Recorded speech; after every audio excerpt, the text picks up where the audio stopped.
7ನೇ ವೇತನ ಆಯೋಗ ವರದಿ ಜಾರಿ ಬಗ್ಗೆ ಸಿಎಂ ಸಿದ್ದು ಸರ್ಕಾರ ರಾಜ್ಯ ಸರ್ಕಾರಿ ನೌಕರರಿಗೆ ಇಂದು ಶುಭ ಸುದ್ದಿ ನೀಡಲಿದೆಯಾ?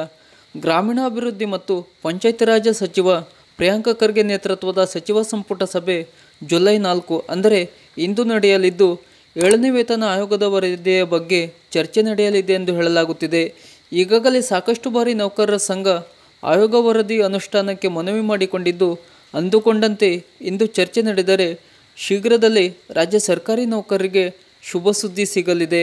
ಆಯೋಗದ ವರದಿಯನ್ನು ಪುರಸ್ಕರಿಸಿದರೆ ಶೇಕಡ 27ರಷ್ಟು ವೇತನ ಹೆಚ್ಚಾಗಲಿದೆ. ಜೊತೆಗೆ ಮೂಲ ವೇತನ 27,000ಕ್ಕೆ ಹೆಚ್ಚಿಸಲು ಶಿಫಾರಸು ಮಾಡಲಾಗಿದೆ. ರಾಜ್ಯ ಸರ್ಕಾರದ ನಿವೃತ್ತ ಮುಖ್ಯ ಕಾರ್ಯದರ್ಶಿ ಸುಧಾಕರ್ ರಾವ್ ಅಧ್ಯಕ್ಷತೆಯಲ್ಲಿ ರಾಜ್ಯ ಸರ್ಕಾರ 2022ರ ನವೆಂಬರ್ 19ರಂದು ಆಯೋಗವನ್ನು ರಚಿಸಿ 6 ತಿಂಗಳಲ್ಲಿ ವರದಿ ನೀಡುವಂತೆ ಗಡುವು ನೀಡಿತು.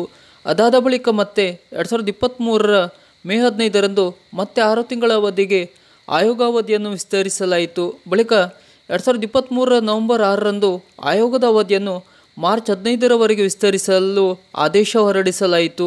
ನಂತರ ಮಾರ್ಚ್ 15ರಂದು ಅವಧಿ ಮುಕ್ತಾಯಗೊಂಡಿದ್ದು, ಮಾರ್ಚ್ 16ಕ್ಕೆ ಮತ್ತೆ ಆಯೋಗ ವರದಿಯನ್ನು ಸರ್ಕಾರಕ್ಕೆ ಸಲ್ಲಿಸಿತು. ವರದಿ ಅನುಷ್ಠಾನಗೊಳಿಸಬೇಕು. ಕಾಲಮಿತಿಯೊಳಗೆ ಅನುಷ್ಠಾನಗೊಳ್ಳದಿದ್ದಲ್ಲಿ ಹೋರಾಟ ಮಾಡಲಾಗುವುದು ಎಂದು ನೌಕರರ ಸಂಘ ಎಚ್ಚರಿಕೆ ನೀಡಿತು. ಈಗಾಗಲೇ ಮಧ್ಯಂತರ ಪರಿಹಾರವಾಗಿ ಶೇಕಡ 17ರಷ್ಟು ವೇತನ ಹೆಚ್ಚಳವನ್ನು ಈ ಹಿಂದಿನ ಸರ್ಕಾರ ಮಾಡಿದೆ.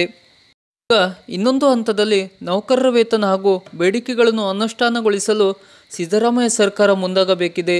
ಈಗಾಗಲೇ ಸಾಕಷ್ಟು ಬಾರಿ ಮನವಿ ಸಲ್ಲಿಸಿರುವ ನೌಕರರ ಸಂಘ ಮುಂದೆ ಹೋರಾಟ ಮಾಡಿ ಸರ್ಕಾರಕ್ಕೆ ಬಿಸಿ ಮುಟ್ಟಿಸಲು ರೂಪುರೇಷ ಸಿದ್ಧ ಮಾಡಿದಂತಿದೆ. ಬಜೆಟ್ನ ಅತಿ ಹೆಚ್ಚು ಭಾಗ ಗ್ಯಾರಂಟಿ ಯೋಜನೆಗೆ ಬಳಸಿ ಈಗ ಅಭಿವೃದ್ಧಿಗೆ ಹಣವಿಲ್ಲ, 7ನೇ ವೇತನ ಜಾರಿಗೆ ಹಣವಿಲ್ಲ ಎಂದು ವಿಳಂಬಿಸುತ್ತಾ ಇದ್ದರೆ ನೌಕರರು ಸುಮ್ಮನೆ ಕೂರುವ ಹಾಗೆ ಕಾಣುತ್ತಿಲ್ಲ. ಯಾವುದಕ್ಕೂ ಗ್ಯಾರಂಟಿ ಸರ್ಕಾರ ಈ ಬಗ್ಗೆ ಒಂದು ಸೂಕ್ತ ಪರಿಹಾರ ಕಂಡುಕೊಳ್ಳಬೇಕಿದೆ. ಸರ್ಕಾರದ ಈ ಥರದ ಇನ್ನಷ್ಟು ಮಾಹಿತಿಗಳಿಗಾಗಿ ನಮ್ಮ ಚಾನಲನ್ನು ಸಬ್ಸ್ಕ್ರೈಬ್ ಮಾಡಿ. ನಮಸ್ಕಾರ.